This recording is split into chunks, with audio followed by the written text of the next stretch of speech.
शुक्रवार दिनांक 26 जुलैपासून परंपरेनुसार श्री विठ्ठलाची प्रक्षाळ पूजा संपन्न झाली.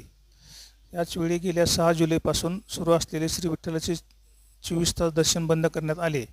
आजपासून देवाचे नित्योपचार नियमितपणे चालणार आहेत.